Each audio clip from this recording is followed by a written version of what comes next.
यो शब्द हेरौं त easy सजिलो अथवा सहज। एउटा वाक्य हेरौं, तिमीलाई भुल्न सजिलो छैन। It's not easy to forget you. It's not easy to forget you.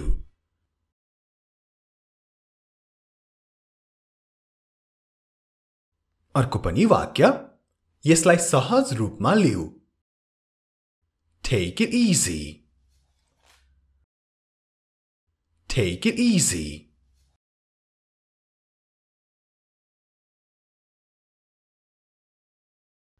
यो अर्को शब्द हेरौं अब, संयोग, coincidence. Co-in-si-dence, coincidence. कस्तो संयोग अथवा कस्तो संजोग। What a coincidence. What a coincidence.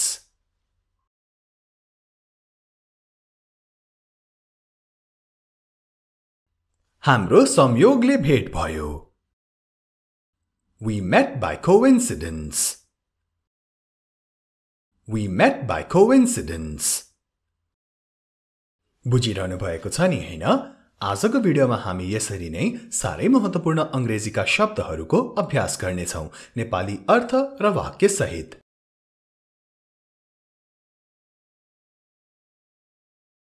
मौसम, weather.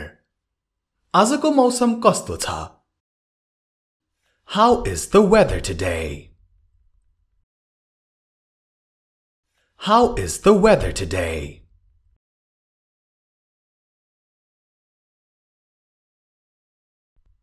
यो हेरौं, बादल लागेको अथवा बादलु, cloudy. आज बादल लागेको छ। It's cloudy today. It's cloudy today.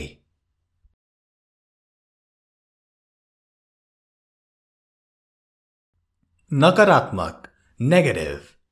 सधैं नकारात्मक सोच्न बन्द गर्नुहोस्। Stop thinking negative all the time. Stop thinking negative all the time. All the time भनेको हर समय, सधैं। Stop thinking negative all the time.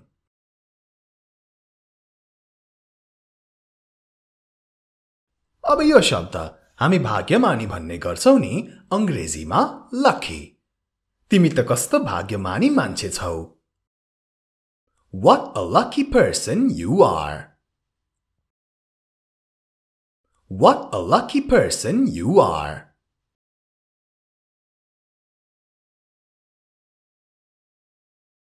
वास्तविकता, reality. तिमीले वास्तविकताको सामना गर्नु पर्छ। You must face reality. You must face reality.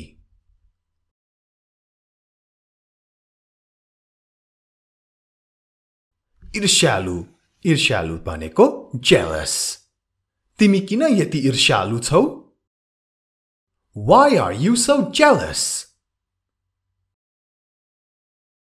Why are you so jealous?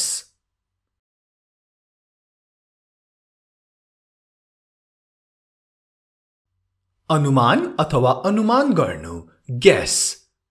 तपाईको अनुमान सही थियो। Your guess was correct. Your guess was correct. हामी कहिलेकाहीँ नेपालीमा पनि guess भन्ने नै गर्छौं। Your guess was correct. You are watching Hamro English Guru YouTube channel, your place to learn English.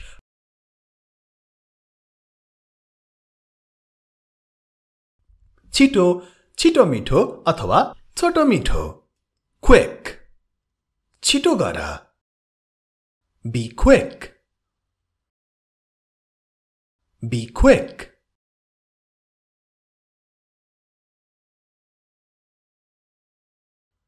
मलाई छोटो मिठो आन्सर देऊ अथवा उत्तर देऊ। Give me a quick answer. Give me a quick answer.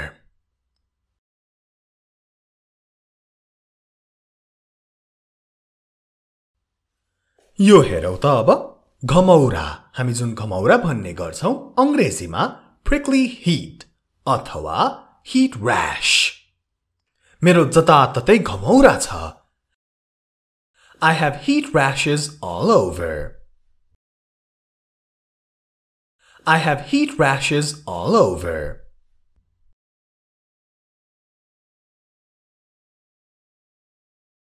अर्को पनि वाक्य हेरौं न घमौराबाट कसरी छुटकारा पाउने How to get rid of prickly heat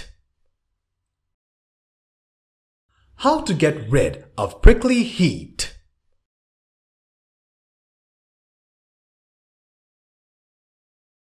लू लाग्नु sunstroke धेरै गर्मी छ तिमीलाई लू लाग्न सक्छ It's too hot you may get sunstroke It's too hot you may get sunstroke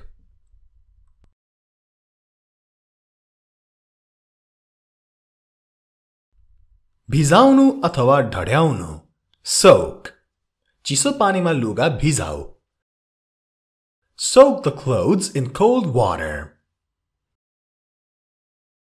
Soak the clothes in cold water.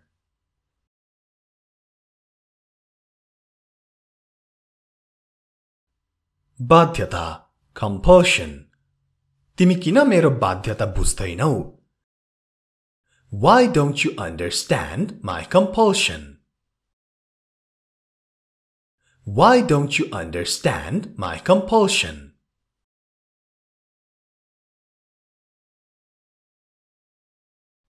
अझै एउटा वाक्य हेरौं न मेरो बाध्यता बुझ Understand my compulsion. Understand my compulsion.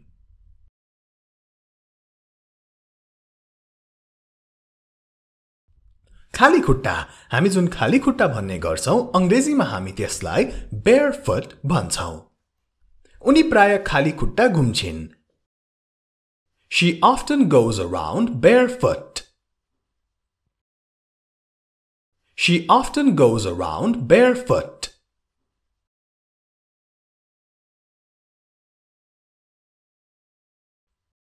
खाली खुट्टा नजाऊ Don't go barefoot Don't go barefoot. बुझिरहनु भएको छ नि हैन ल You are watching Hamro English Guru YouTube channel your place to learn English यो च्यानल र हाम्रो अनलाइन क्लास YouTube च्यानललाई सब्स्क्राइब गर्न नछुटाउनु होला र सब्स्क्राइबको छेउमा भएको जुन घण्टी छ त्यो घण्टीलाई पनि बजाउन नभुल्नु होला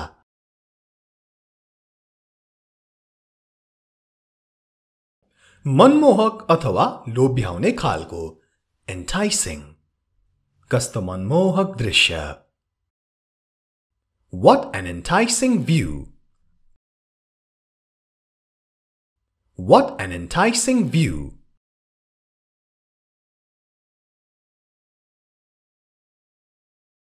उब्रेको खाना नेपालीमा हामी त्यो भन्ने गर्छौं अंग्रेजीमा यसलाई भनिन्छ leftovers. म यो उब्रेको खानाको के गरौं What shall I do with the leftovers?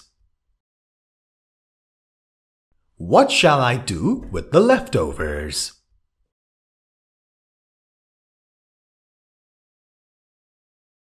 उब्रेको खाना फाल्नु त भएन त्यसो भए के गर्ने त उब्रेको खाना कुकुरलाई देऊ Give the leftovers to the dog. Give the leftovers to the dog.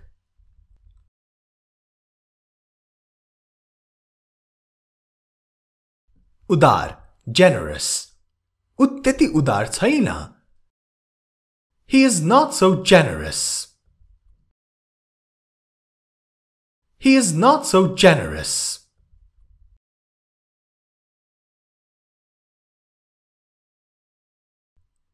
उनी चाहिँ दयालु र उदार छिन् She is kind and generous She is kind and generous.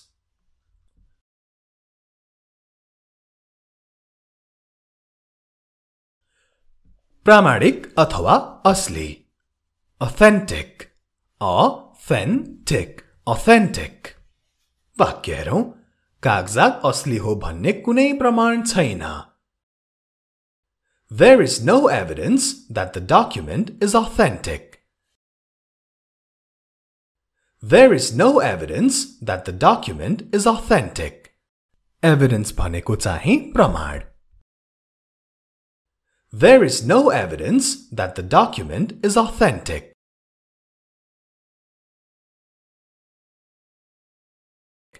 अब यो अर्को वाक्य authentic को यो असली होइन This is not authentic.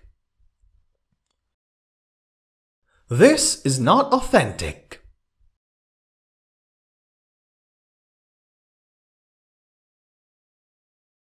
Precious. ध्यान दिनुहोला precious नभन्नुहोला precious. बहुमूल्य अथवा अमूल्य. यो उपहार मेरो लागि बहुमूल्य छ. This gift is precious to me. This gift is precious to me.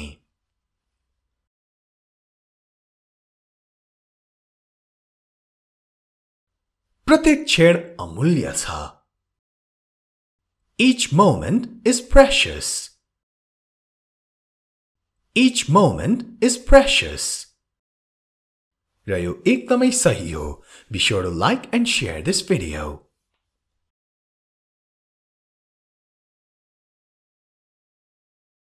घातक अंग्रेजीमा fatal. यो घातक रोग हो. It's a fatal disease. It's a fatal disease.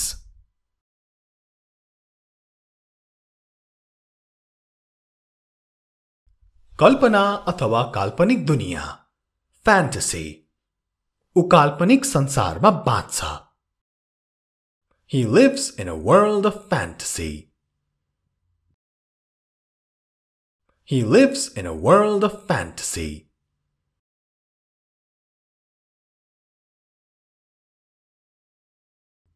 त्यो त तिम्रो कल्पना मात्र हो. That's only your fantasy. That's only your fantasy.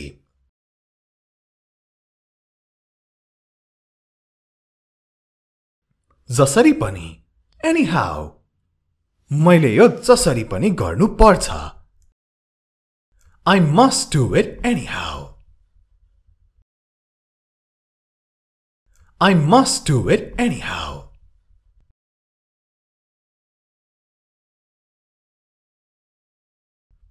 जे होस् म गएर उसलाई एकचोटी भेट्छु. I shall go and see him anyway. I shall go and see him anyway. जे होस् भनेको के रहेछ त anyway. I shall go and see him anyway.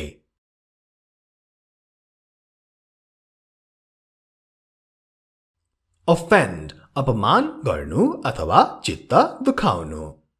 चित्त नदुखाऊ है. Don't get offended.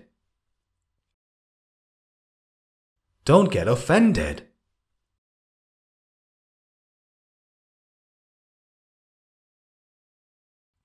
उसले चित्त दुखायो. He got offended. He got offended.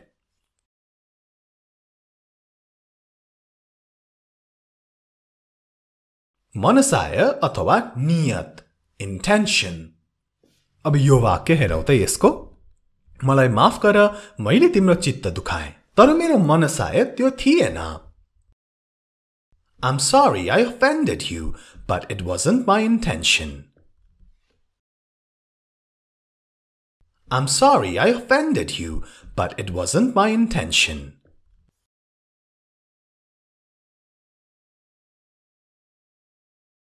उनको नियत राम्रो थिएन. His intention was not good. His intention was not good.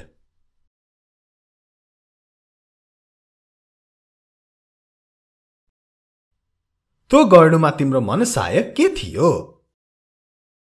What was your intention in doing that? What was your intention in doing that? र आजको भिडियोलाई यति नै. Take care, have a great day.